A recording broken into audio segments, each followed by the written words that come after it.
This is Making Light. Julie Hurt and Kate Fogger are soul-level intuitives and animal communicators. This show is about us sharing our experiences in the hope it will help others along their path. So let's go make some light. Hi everybody, I'm Kate Fogger, this is Julie Hurt, and as always we are making light to humans beings. To humans being. I don't know why I can't get that, but anyway, it's always... it's a good start though for not good enough, isn't it, getting stuff wrong? Yeah. So today, of course, we are talking about bravery, and I think, well, we'll see where it goes, but it's bravery in the context of not good enough, which is yet another of my favourite negative beliefs. It's very strong. Well, they're all strong, aren't they? But not good enough is probably one of my more obvious ones. It was probably one of the first ones to show its cheeky little head once I started examining myself. So Julie, you were talking about something that came up when we talked about lost pets, and I think that's an interesting subject in itself, irrespective of how this ties in. So I would be interested to pursue that, and then we can see where we go from there. Yeah. So I was thinking, we were doing like parallel conversations, thinking about how to start this conversation with bravery as a workaround, positive or negative. Positive and negative will allow both for that negative belief of not good enough. And I still have this little cough from my cold. So if I start to cough, you know why. Like right there. And at the same time, we were discussing lost pets because we are part of a network that if one of our colleagues has a lost pet case, we can tap into this network and get help.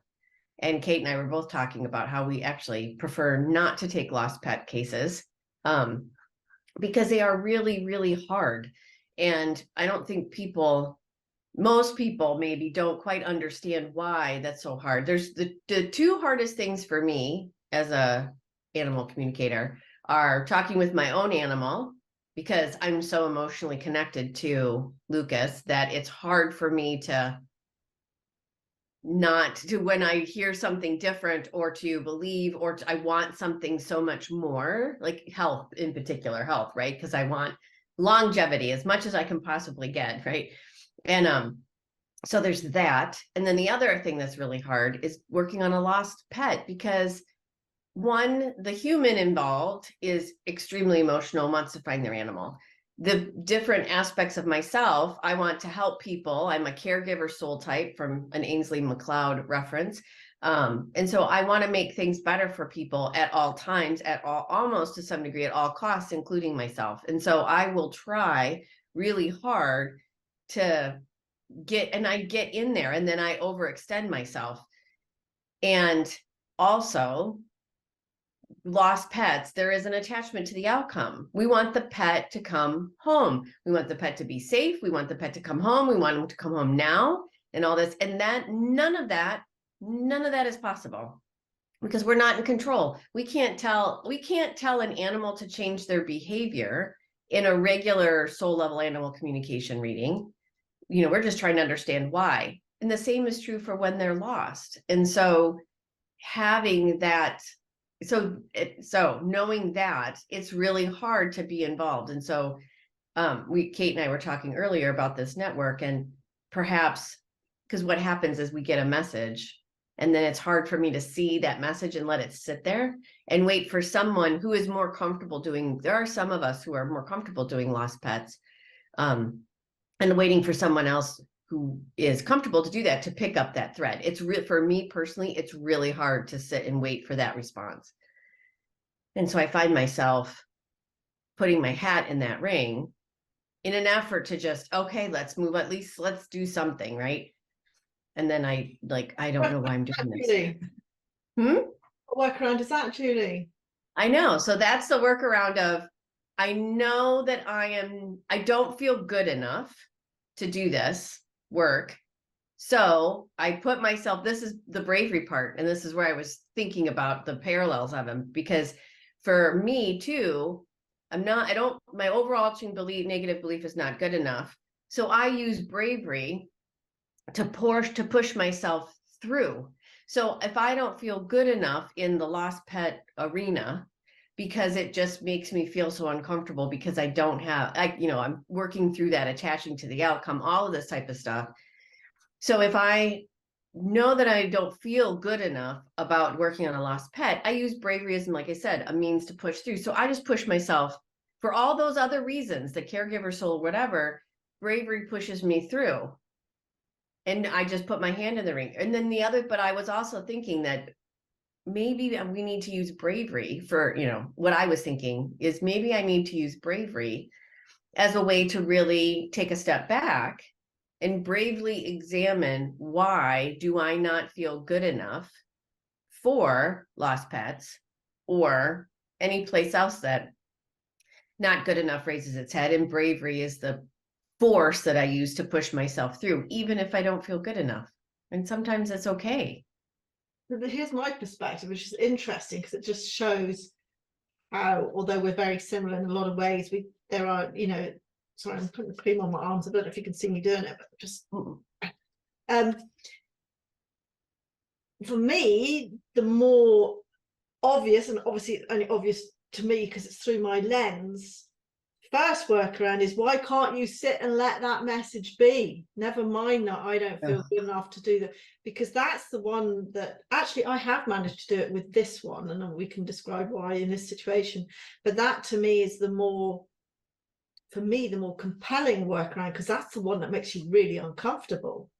Because if why can't let that request hang out there in cyberspace? Now, we both understand why you can't, because we have both, as we were discussing, the reason, and it's silly because we use all these rules in order to alleviate our own discomfort, but the original understanding of the group was a way to say, I am managing a lost pet, i.e. I am managing the human, because that's a bit that neither you nor I want to do. Like, I'm okay connecting with a lost pet, I'm all right with that.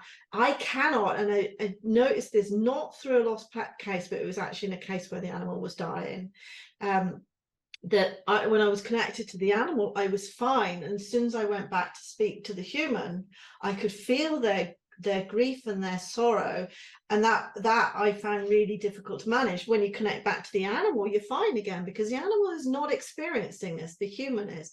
And that made me realize that I'm fine with the animal. The grief, the turmoil, the emotion all comes from the human, and it's me buying into that as well. It's not just them. There is obviously that wave of very, for me, palpable emotion that you get, but also my sensitivity as a human being. Oh my God, what are they going through? I know, I've lost a pet, I know what it's like. And to be honest, when Twiggy was run over, the biggest thing I hung on to is, I have a body, I know what happened. Because had she just disappeared, when does that pain ever end? When do those questions stop?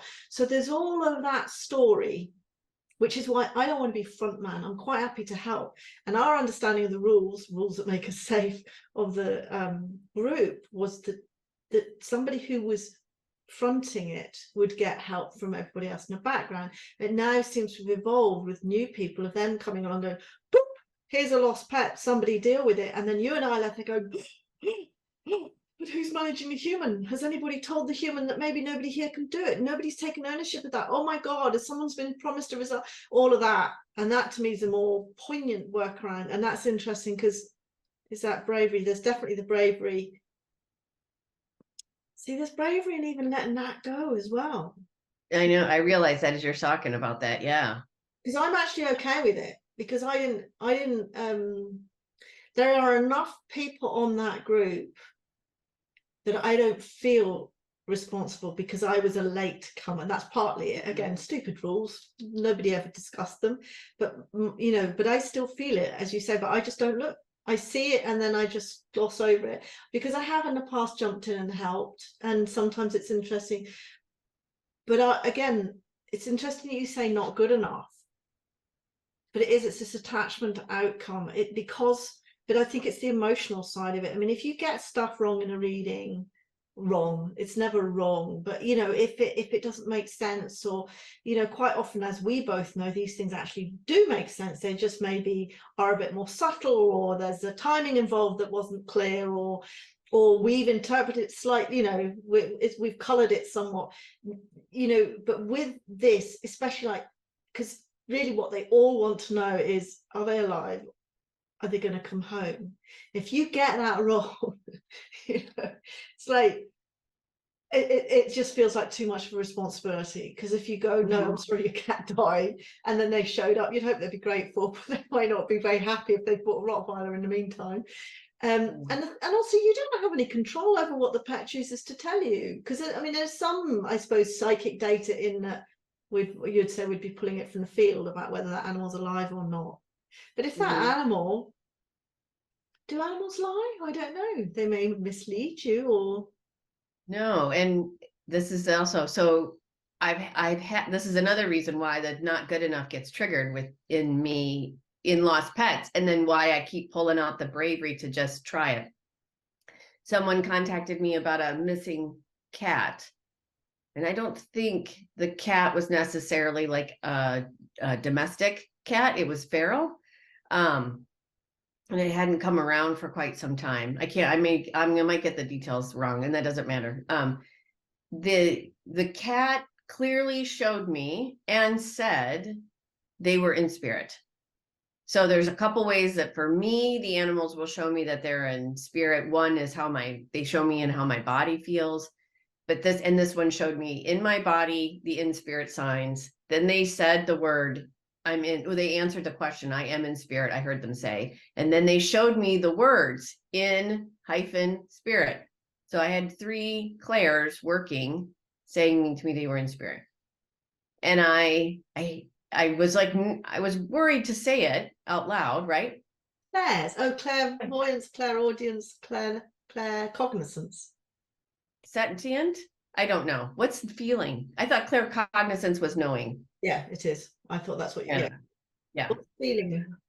I don't know. Is it sentient? I don't know. Claire, whatever the Claires are. So anyway, so I shared all that. I mean, I got that from the animal. I actually double checked with the animal, and then I triple checked with the animal, because it just, to deliver that is hard, right? So I ended up delivering the information, and then even the cat then began to show me like all these scenes about what happened and where, you know, it gave me even a sense, like I had a Google map up, like gave me a sense of what direction, all this. And I totally trust the animal. And then, so I deliver all this, humans grief stricken, a reading went 3 times as long as it should. And I allowed it to, just in an effort for Julie, the human, to console the other human, right? And then 3 days later, the cat appears and shows up, and it's just like, oh, darn it. I mean, it's just like, well, yay, the cat's alive. 2, but they were really angry with me, the human was. And I can't help. This is why lost pets are so hard, because I can't help that a cat in particular, that when I was talking with other colleagues of ours, were telling me that cats continually can cross that veil. They can, because of how they just operate at a different level. Cats do. And I don't know enough about cats, because I've only had dogs in my life. But cats can operate at this different level. And there's reasons why. And so they were telling me, and I'm like, okay, well, all that made sense as to what I was seeing and feeling and all of that with the cat. It's just of course, the feedback that I received from a couple of humans that were involved in this was just like, so it was hard. It was hard to read, because it became about me as a person instead of something I was trying to help with. That's of a realm outside of normal humanness at this point in time, which is part of what we're working on. So yeah, so there was a bravery moment even in that too, where it's like, okay, I see your feedback. Thank you so much for taking the time to write it. I really appreciate it. I'm very glad to hear that the cat has made it home. Thank you so much. And even refunding the money and then letting it, okay, thank you. And while the emails continued to come in, the conversation wasn't necessarily let go of on their end. I allowed it to go. That was really hard. That was brave. That was me being, oh God, just triggering my not good enough. And yet I do trust that animal. I trust that cat. I know what that cat shared with me. And I realize that it doesn't necessarily chive. I don't know why, but to be brave in that, not knowing, not understanding, there's something there too, to And help again, with that. Yeah. all the anger there and all the disappointment and all that emotion is all on the human side, you know. Yeah. And that's what we're so afraid of with lost cats. I mean, it's hard enough, you know. It's probably the most difficult reading you can do, because even if an animal is ready to transition, you know, I thought I would find it very difficult to tell somebody, but actually it wasn't, again, because the animal's there. And Yeah. you know, in a way you can't get that wrong, because it's sort of like, if you have to ask, it's probably time.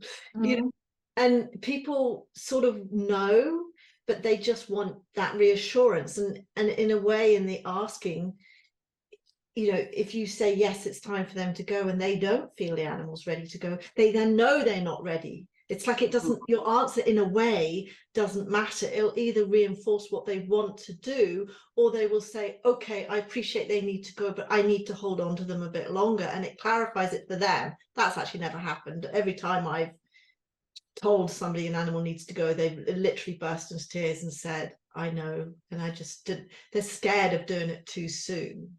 Yeah. You know, so Yeah. I get that too. That's usually I do actually love the readings where the animal is transitioning for those very reasons, because you're right. The human in the situation already on some level knows that it's time, and they're just asking for that validation that connecting with the animal provides. And the animals are just so beautiful. I mean, they're beautiful all the time when they're entering that transition phase, which I've had animals transition for a year. I've had animals transition, you know, quickly. It's up to them and what they're still working with their human on too. It's the whole process is really beautiful. It's actually helped me not be so afraid of my own transition, or even like as I'm watching my parents age, you know, and knowing that my grandmother's still here, or our friend Kelly and Kellyanne that, you know, left us too way too soon, in my humble opinion, Kelly. But you know, they're still here too, even though they're in spirit. So yeah, it's helped. I don't think maybe I'm in denial. I don't think I've ever been afraid of my death, but afraid of the death of my animals. And actually, I am not anymore, because like, and even with Nyla, although it was really hard to connect with my little hen, when she first got that infection that wouldn't clear up, and you had said it's not going to happen for a while, it just really, yeah. And then I looked at her and I was like, it's time. And as soon as I connected to her, she was like, yes. Whereas before that, it was like, I'm fine, leave me alone, I'm fine. And the thing is, you realize that on some level, you're picking it up all the time. You're picking it up in the way they move. You're picking it up in the body language. You're picking it up in the way they look at you. You sort of know all the time. And the minute she looked defeated, I was like, it's time. And she was like, yeah, it's time. Yeah. You know, that reminds me too. So I've realized over this last month, and you've helped me get through this too, but I was noticing Lucas's energy. So he's 7, my dog, right? And I've been noticing that his energy was just ain't waning. He just didn't feel as vibrant. And he's only, in my opinion, he's only 7. Like, there's so much more. And he was also extremely gassy. I'm like, something's off. I know something's off on his body, and I know it's the food. And so, you know, you did a reading on him, and you helped release some things you use body code and whatnot, and you helped release some things, and we talked through. And then I also talked with another colleague of ours who's been on this show, Karen Dendy Smith, and she was suggesting, you know, it is time to switch him more to raw. I was supplementing with raw instead of making it the predominant meal, and then making his own meal, but cooked. And it wasn't enough for him. And so I have made that change, since made that switch. And within 2 days of moving, far more raw than cooked.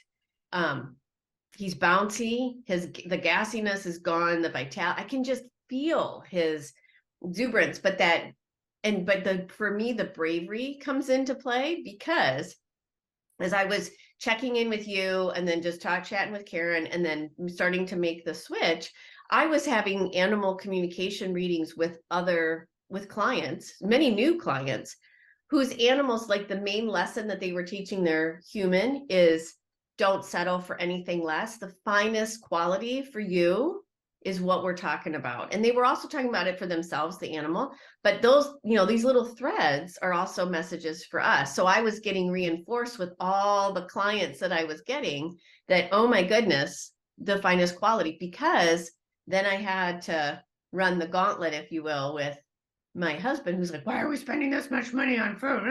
And I'm like, well, because it'll help with vet bills, plus it'll extend his life, no attachment to the outcome, but let's hope. And anyway, so I've had to run that gauntlet, because that used to, with my not good enough, shut me down. But to be brave and go, no, I know this is the right thing for him, and then ultimately for me to feed him what he needs. And I was reinforced everywhere.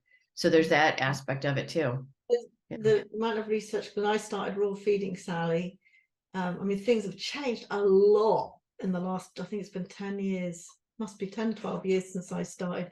When I started doing it, nobody did it. And oh my God, people were so hostile about it. Like, I got attacked in a pet shop by this woman that went fucking crazy at me when I asked her if she had bone meal, because I was trying to do it myself. And for years I tried to like buy stuff. I mean, because it's available now. I mean, there's still a compromise. I have recently moved Sally onto stuff that's made by someone else. It's still a compromise because it's minced and they don't need it minced. I'll let you sneeze.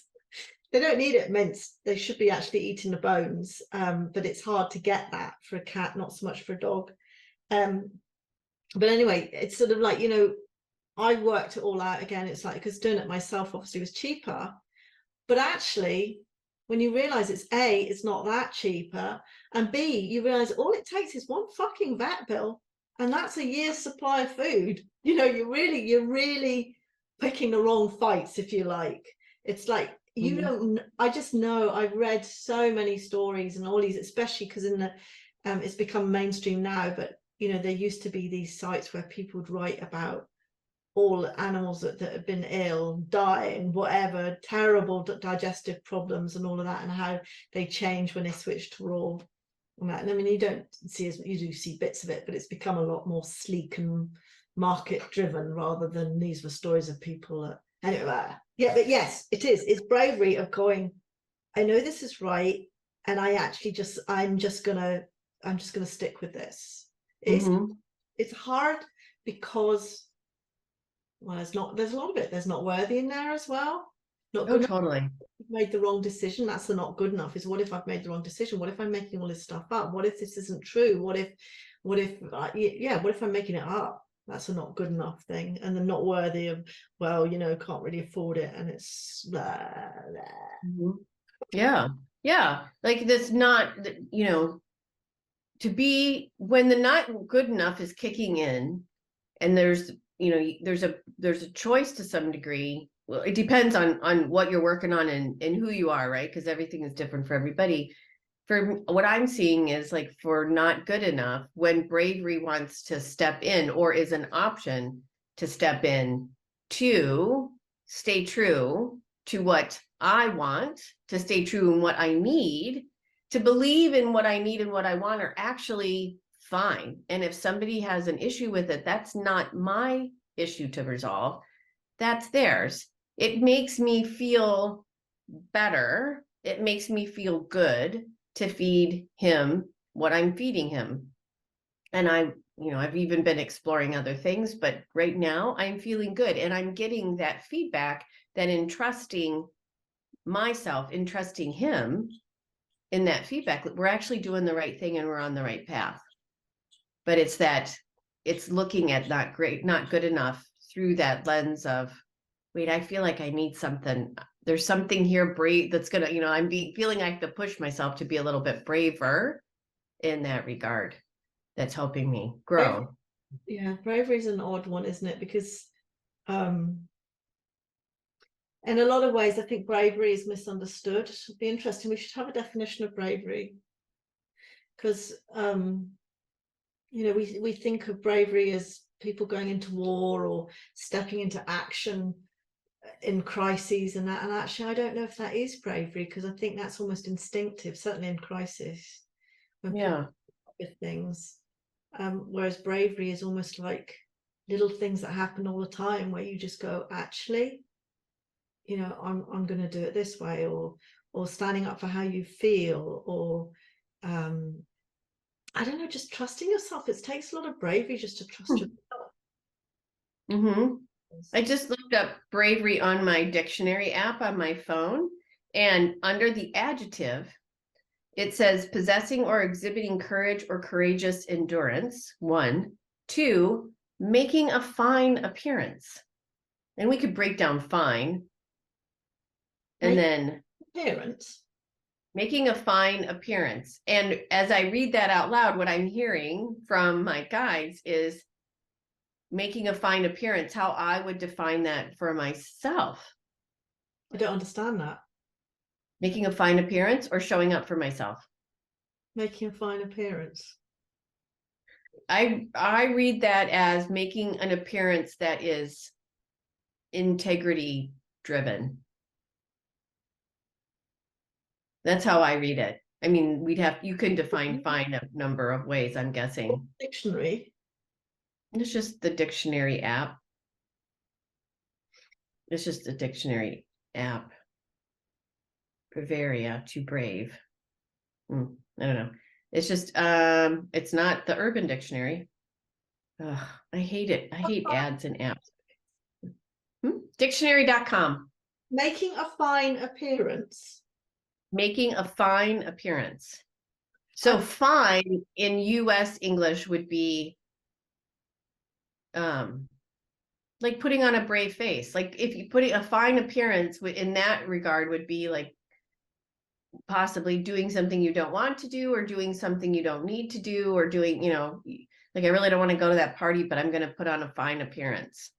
Oh. So everything looks fine on the outside. The way that guides, Would you consider that bravery? I think that's the opposite of bravery. Bravery would be saying, I don't want to go to this party. No, I agree with you. I think the way that society defines it would be you put on a brave face, and even though you're dying inside, you still go to the party. Like that's how the Western culture is. I think our version of it would, for me, that's why I was like, when I first read it, they were saying you need to take a look at fine. And so I was saying for me to make a fine appearance would be, for me in this situation with Lucas and the food, is showing up and saying, no, this is exactly what I need to do for him. Stop yelling at me. Stop giving me crap about it. I find in these situations, it's better just not to tell Gary how much I spend on things like that, because I know it's like I've learned that, like I share things with him because I want his support and his permission and his approval and his thanks, and instead he gives me more doubt, and it's like I'm like, I don't need this doubt. Why do I ask him? I know it's the right thing to do. I know it's the right thing to do. Of course it's the right thing to do.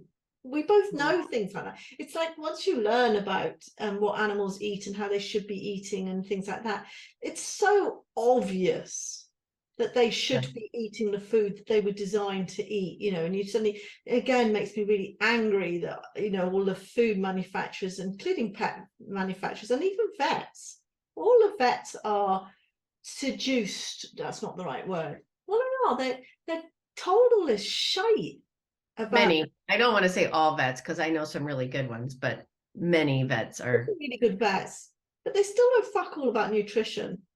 Probably more now than there were. Because it's a lot more common now, but it's like everybody's talking about this as this is some amazing new thing. You're like, it's fucking common sense. You feed your dog pizza. It's obviously not, Lots of difference, like you just, oh, see, oh no, then we'll go down a rabbit hole of annoying food manufacturers and greed and everything. So then to kind of switch the topic. So from a not good enough perspective and bravery, like what comes up for you? Well, I did think of something, didn't I? And then it went, well, something completely different. Mm-hmm. Is it? I don't know if we'll tie them together. Let's see. So I went to, I had a day out. Completely overcommitted myself on Saturday. There was one of the friends of mine that I swim with. She does a craft fair every year in their village. She does amazing crafts herself.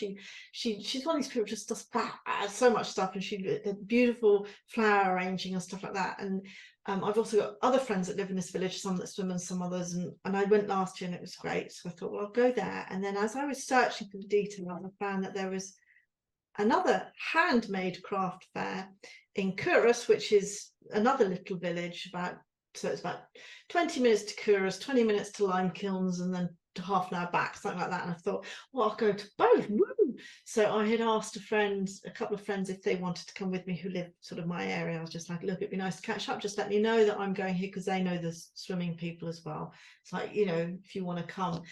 And one of them couldn't, the other one was a maybe. And then something else happened, and then one of the ladies who actually lives in Lime Kilns has got a most beautiful puppy that you've ever seen in your life. And of course, I haven't seen her for a few weeks because she's been looking after the puppy. And I was like, well, I'll pop in. And she couldn't go to the craft fair because they didn't allow dogs in. So then suddenly I realized I actually don't know what I'm doing. And then, of course, I realized, and then I got a reading. I thought I'd blocked my diary out. I got a reading, and the one thing I'd forgotten to put, which was, of course, when I was supposed to be at the airport picking up Gary. So I was like, so it was anyway, it all, and I had to take the chickens to the vet first thing in the morning. So it all worked out beautifully. But what occurred to me as I went to the first craft fair, which was in Kuros, is I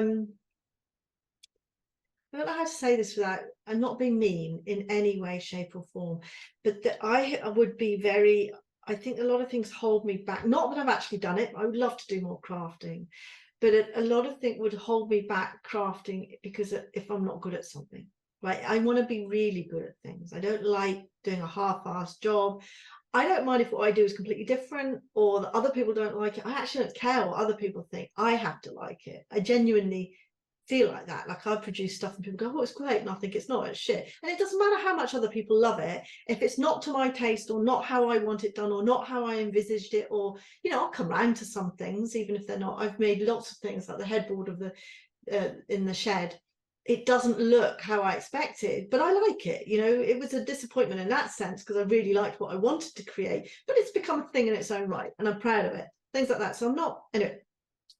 What I noticed when I was there is that don't get me wrong, there were some people that are amazingly skilled. There was actually quite a lot of stuff that was not what I would consider top, like top quality, as in I would not have been happy to produce them.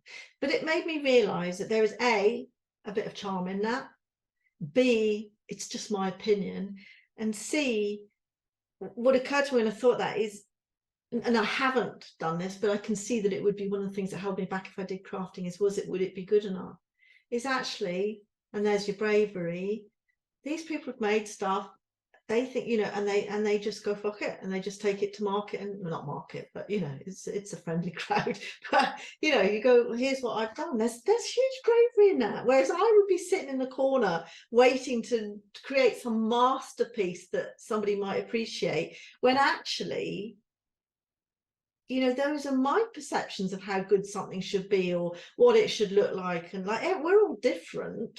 I've seen things that, and this is a judgment that I probably need to look at. I see things that may be beautifully made, and I can appreciate they're beautifully made, but they're just not to my taste. It's things like that.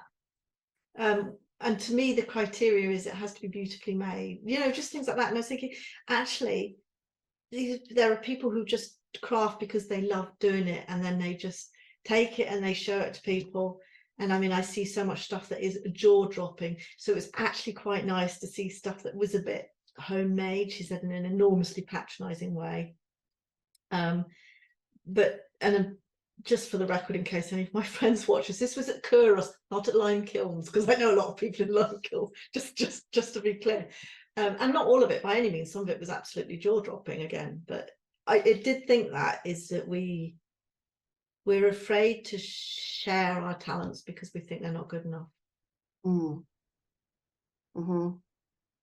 I think that's a message in there for me. I don't know what it is because I'm not crafting, but I think there is a message in there for all of us. That they say that about business in general, don't they? That a lot of businesses fail because people don't just go with what they've got.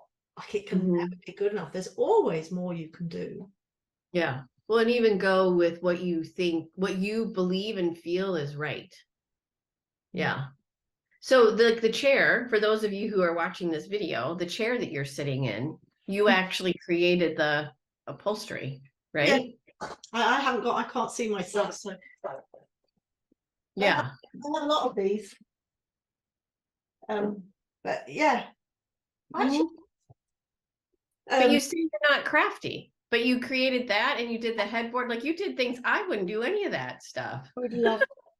When I say I'm not crafty, so here's this will not show me in a good light at all, but if we're being honest, which we always are, so there is this program that comes on every Christmas called Kirsty's Handmade Christmas. Guy calls it Kirsty's fucking middle class Christmas, which it is, of course, terribly middle class. And really annoying like that, but I really like Kirsty, but I used to get really resentful. I'd think, oh, there must be rich people. Like, who are these people who can just give up their fucking jobs and craft all day? And I realise actually a lot of them actually do have jobs, or and the really good ones are people that, if you find something, this is what we know, if you find something you love, it will take care of itself. And that's what happens. A lot of these people actually just start it as a hobby and enjoy it so much, and then find that actually there is an avenue by which they can make a living at it, not a huge living, that sort of thing, but the key is to find something that you love doing. So when I would say I'm not crafty, it's more of mealy mouth, oh no fucking time. I would love to be crafty. I would love to that was the intention originally of having this room before the guest house. It was I just wanted a room where I could have loads and loads of stuff lying around and try my hand at things. Should do more of it actually, because it's most enjoyable. I still am not understanding why you don't think you're crafty. Because I don't really do much. So I did the chairs. Is that so okay? Yeah. I've got 8 chairs upstairs that I did in these, 9 chairs in this one. Well, I had since when we moved into this massive house and realised that our stupid little 4-person table looked like a doll's house table in our house. We had to buy a big table, so I had 4 chairs. I did 4 chairs for it, and then I had to buy another 4 chairs and do them. And so again, I'm not sure why you're not crafty. Because that implies the definition of crafty has to do with volume. I don't know why volume. I think crafty to me is somebody who spends time doing it, and I don't, rather than the ability to do it. So how did you do those chairs? Like, I know time is technically an illusion, as I say, it is a joking metaphysical way, but didn't you spend time doing the chairs? So that was when we were between houses. Yes, I did. Yeah. So I think crafty people, I think of as people who spend every minute they have crafting, and I would like to do that. So I don't mean as an insult. I don't do it because I don't have time. But you did take time to do it. We needed the chair. So I still don't understand why you don't consider yourself crafty. So I think crafty is, I'm talking about crafty as like a occupation, and I don't have the time. I don't mean I don't have the ability to be crafty. I didn't mean that when I say I'm not crafty. I know, but it's just interesting how we throw these parameters, expectations on it within. So you have a definition, and within it comes expectations, or expectations on top of the definition. When I'm sitting here, who is someone who, I am not a visual artist, I'll say it that way. So I don't create, the things I create with my hands are usually words, right? So I don't, like, I'm learning, and food. I was going to say food. Yeah, I wouldn't, to upholster a chair like the way you've done, or to create the things you've created, to me, I'm like in awe of. Like, Brad is a painter and a potter, and he's done some sculpting. And like that to me, I'm in awe of that stuff. And so it's interesting to me that I see all that stuff that you've done, that you've created, that you've crafted. See, there's And a yet, snobbery in there as well. I wouldn't consider my chairs crafty. Crafty to me is like knickknacks. mm, So there is, again, an implicit snobbery in there, yeah, which isn't very yeah. fun. Okay, that's fine. I just am like, it's just interesting. I just want our fabulous viewers to not necessarily for your perspective, but just for their own, that there is no definition of time technically for crafting. Yeah. This is crafting. Hang on, I'm just have to show myself. Wow. Wait, that's where your guide, who's the guide that shows up in your clock that we haven't heard in a long time? Wait, you got cut out, your audio cut out. Aaron? Aaron, yeah. I haven't heard him in a while. But you so you took an old clock and you like put newspaper print over it. For those of you who couldn't see, she showed me her wall hanging clock, and she's right. It's like decoupage or something, right? I think that's what it's called. Yes. So it's an old-fashioned, I forgot we got a podcast. It's an old-fashioned chiming clock with a pendulum and everything. When we moved into the cottage in Watergate, the house I was at cottage I was in before, which I loved so much, she had collected clocks, and when the day that she left, we had about, I don't know, 10 feet of snow. I mean, it was like the whole of the world ground to a halt in Scotland. And on top of the sort of cupboards, built-in cupboards in the extension, but this old cottage, on top of them, she'd left all her clocks. And when I found them, I'd sort of got in touch with her, and they just said just bin them. I didn't want to, and that was one of the ones that I found in boxes of stuff that I did, and it's covered in. I had to buy old newspaper because it's really hard to get things like that these days. And I covered it, and but the glass as well, I don't know if you saw in the glass, my sister told me about that. I smashed it by mistake, can't remember how. And it's a Japanese art where they take things that are broken, put them together and cover it in, and then they put gold along the cracks when they repair it. So I did that with that. Oh, cool. Yeah. So exactly, I suppose it is a bit crafty, isn't it?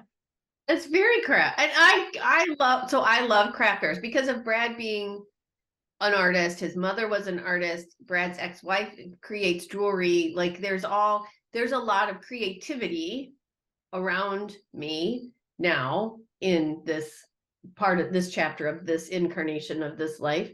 So I love a good craft fair. And where we used to live in Wisconsin, the company that we worked for actually at holiday time did an enormous craft fair. And it was a juried show, and you had to you had to apply to be an exhibitor there. And some of the things were just amazing. So I love a good craft fair because it's just amazing to me what people find. And even in Alaska, like when we lived there, you would go to a craft fair and it'd be like, 10 people who all shoot the aurora or all shoot, wildlife, but everything is just so amazing. It doesn't matter to me that, you've got the same genre. Who cares? Everybody's got a different view of it. So I humbly think that you're crafty in all. Do you know what? I really want to find something that I haven't yet to find something that blows my mind in terms of the passion. Because I enjoyed the chairs, but I'm like, oh, fuck's sake, I need another 4. So I bought wooden chairs with just a seat because they had been fully upholstered chairs. And the reason I did it was not because I want really funky chairs, but more because I wasn't that keen on the ones we had, you know what I mean, and I didn't want to have to buy new ones. And then I got into it, but actually what I did, that's actually really time consuming because I basically unpicked all the clothes. I bought lots of clothes in charity shops. You have to unpick the clothes, but you have to find things that like fit the way it fits, and then it's just hot gluing, which is great fun. Yeah. Time consuming, and I thought, Gary's like, why don't you make a living doing that? And I'm like, well, who's going to pay £200 for a chair? Because that's what it would cost. Well, because it's a lot of people. a lot of work. I don't know. I know. look at all that bravery opportunity within that not good enough, because who would pay 200 pounds for a chair? A lot of people. I don't know. I do. I mean, I watch what people spend for stuff here, and I'm just like, it wouldn't be what I would do, but it doesn't have to be but it's like, I can see a lot of people, spending lots of money on something that you're like, really? I could do that. But yeah. So no, there's still bravery opportunities there for you, Kate. But also I see the danger in that again is as soon as you're doing it to make money, it's different. You should be doing it because you love doing it. Yeah, no, I don't disagree. I think you should do it to love what you're doing. And then if you decide to share it with the world and allow the world to share its value, with you and accepting the value, I think that's totally fine. Agreed. Nothing wrong with that. I got quite bored. That's doing them. Like it became a chore. And that's what I mean. I really want to find a craft that you can't, because of people that I read about, they can't sit in their hands. They can't wait to get back to their rooms to do more crafting. I mean, I've met some amazing people that are just totally obsessed with what they do. And I would like to find that passion. There's a meme on Instagram right now that's going around, or a soundtrack, and it's like, no passion, more work, more footwork, or something like that. And I don't know, it's cute. So when you say passion, it keeps bringing up this little soundtrack that's on Instagram. So anyway. Yeah. Well, so do we think we've worked bravery? I think we've got, so bravery as far as not good enough. To me, I guess to summarize it, it's when my not good enough is showing up, bravery can either help me power through. Bravery can be a flag just to say, oh, look, hey, there's do we want to be brave here? Do we not want to be? Like, what is going on here? Yeah. And I think bravery can show up in a lot of different forms. So those were ours, right? Or some of ours, they'll say. Some of ours. And but I would love to hear, I know we would love to hear from other people who've listened to this and are like, bravery, hadn't thought about that a little bit. And how does bravery show up for you and how can you ladder it back to it's your negative belief of not good enough? If also it shows up for you're not worthy, or it shows up for you're not lovable, as we've talked about in the previous 2 weeks, still let us know that too. This is just exploration of being human through this. So right now. Actually, when you say that, it makes me realize that whenever you feel you need to be brave, you're actually pushing through something, aren't you? And that's actually worth looking at, because why are you doing something that requires bravery to do it? We do, like you say, it's a sign that you're pushing through, and it's always worth examining. Why do I need to push through this? Could I let this go? Could I do something different? And I would even say that if somebody compliments you on, wow, you're brave to be doing that, and to you it feels second nature, then honor that about yourself as well. That's wonderful. And that's just enough that, take the compliment, basically. Take that as the honoring statement it's meant to be. So cool. All right. So should we wrap it up for this week? That's what I'm thinking. Yes. And just to say, I think it highly unlikely I'll get this done in time. But if I do, then we will have a 2-week break after this. Or you'll have had a 2-week break and Julie will have told you on Facebook that I actually didn't get to it in time. But either way, we're having a break, or we'll have had a break for 2 weeks because I'm away. Yes. Yeah. So just know that if you missed an episode, you think you've missed an episode, it's just because Kate had some travels, and that's all good for her. So anyway, so thank you so much for joining us this week for Making Light Two Humans Being. I'm Julie Hirt. As always, with me is Kate Foggo, Sally, her cat around her. Somewhere here at my feet is Lucas, my dog, always showing up. If you have any comments or questions, please let us know. We totally would love to hear from you. You can please subscribe here to us on YouTube. You can also now follow us on Apple Podcast, Spotify, Google Play. I'm going to miss all the ones. There, you can find us on a variety of different channels now. So please like and subscribe on whatever platform you prefer. We are so happy that you are here. And we will see you next week, or next time, I should say, next time when we continue October's theme of bravery as a workaround. And next time, we're going to look at it through the lens of the negative belief of not feeling safe, secure, or protected. So for now, I'm Julie Hiert, Kate Fago. We are making light, two humans being. See you soon and take good care of yourself.